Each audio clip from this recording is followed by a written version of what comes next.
Here's wait. Did she just say she's going to look into the staff stomachs too? See, I really was expecting going back to the home planet and rewinding and making everything perfect. The idea of going back to still when a lot of bad shit happened, but avoiding the worst of it, might be a way more believable ending. I'm totally expecting this ending to have a massive divide online, given the nature of not everything's perfect, nor did a lot change, all things considered. But if you ask me, that's kind of the perfect ending, given the subject matter and the realism of this show. Make sure you drop a like, share your support, subscribe if you're new around here on Patrons where you'll catch my full live reactions. I'm still recovering from tonsillitis, hence my voice, so do forgive me, but these shows are just too good not to talk about. So here's the thing. There is some big changes with the ending. The biggest is that both Shizuka as well as Marina were friends by the end. If you watch after the credits, they confirm that well into their teenage years, they still hang out with each other. But with that ending, it also confirms nothing really changed when it came to the parents. With a few short sentences, you learn that, oh, you know, Marina's mother is still a bitch. She probably still beats her. She has the scar. The fact that Shizuka says in a joking way she's always in a bad mood. They don't really touch upon Shizuka, but you could assume that her mother is equally as absent as she was. And I think for most people, you're probably in the camp of either one of two things.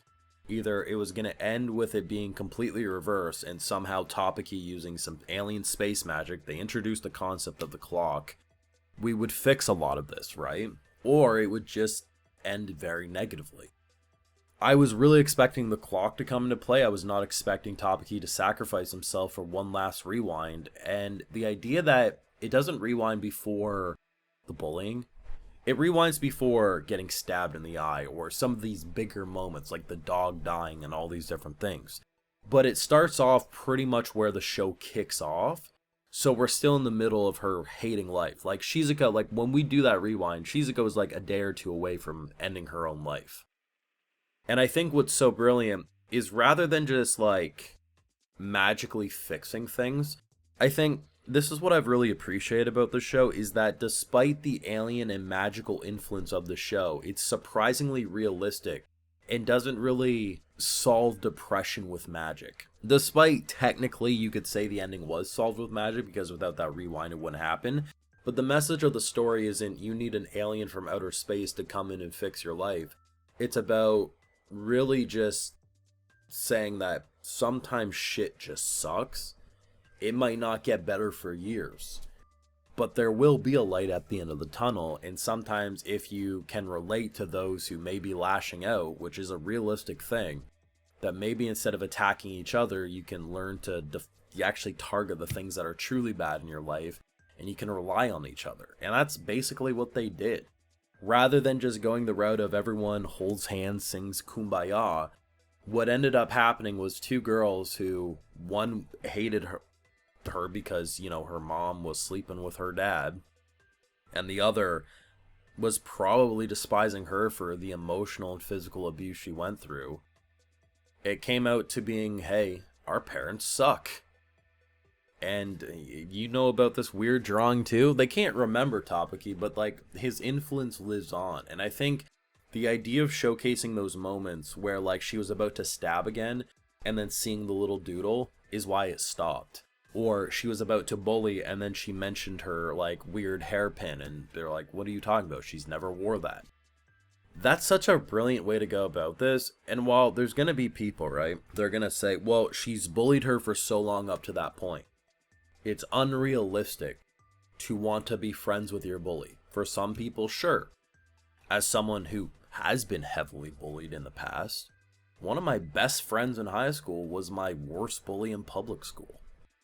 Because once you kind of start talking with people, you kind of realize that things happen for stupid reasons. And if you can learn to drop it, yeah, you can. And the biggest thing would be is if she physically was like cutting her and stuff.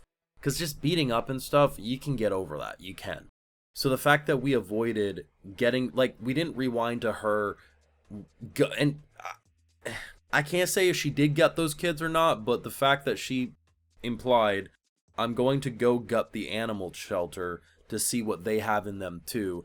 It kind of makes me think she might have gutted her half siblings, actually, if not very poor choice of words. And that's what I like. And the thing is when you touch upon subject matter like bullying, people got strong feelings. And usually it comes from people currently dealing with bullying or people who haven't healed from bullying. And I'm not saying these people can't have their feelings, but it's not like I'm speaking from my ass of being like, oh my God, like I've been in that situation. And yeah, like it's the thing is it's only up to the person who's been bullied to say if they can forgive and move on. And seemingly Shizuka did that. And I think the most brilliant thing about this show is the fact that they made Shizuka as horrible as Marina by the end. And the mirroring of that, right?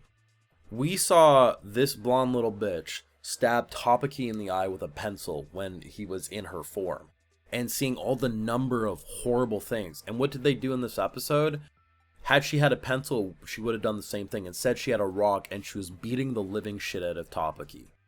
Because similar, and this is what people really got to realize, Marina picked on Shizuka because she was weaker than her, and she was easy to pass the blame of all the bad things happening in her life on her because she couldn't fight back, even though it was the wrong person to attack. What did Shizuka do in this episode, and in the past couple? She took all of her anger and hatred onto something that couldn't fight back, that wasn't actually responsible for all the bad things. Literally two peas in the same pod. They both did equally horrible things.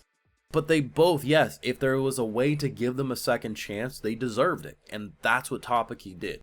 Takopi, see, the one thing that really drove me insane last week was people saying, oh, if it wasn't for Takopi, all these bad things wouldn't have happened.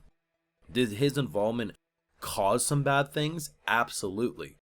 But the issue I have is that if Takopi never came to that earth, what would have happened? Parents wouldn't have changed at all. Like, yes, his involvement did change some things, and sometimes maybe made it worse, but the core thing wasn't his fault.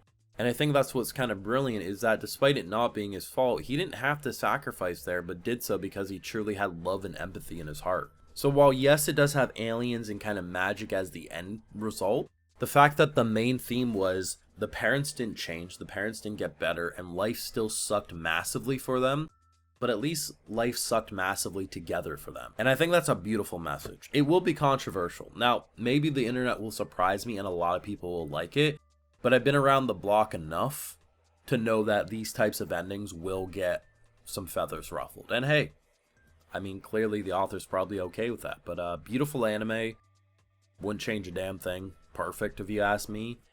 I love it, and I love a good controversy, so you let me know your thoughts down below. Leave a like if you enjoyed, subscribe if you're new around here, of course, ring that bell. Patreon's where you catch my full live reactions to all these episodes, and I have other exclusives like video shoutouts for all my patrons. So today we got Archer Kunha, Devin Mitchell, Tony X, Spectra, Monty7, Rekatron, Buunake, Monica Lazuria, Kyle Kolchuk, Hunter D. Lupin, and we also have Cosmo Neto 140. So I appreciate the support, everyone. Please take care, and y'all have a good one.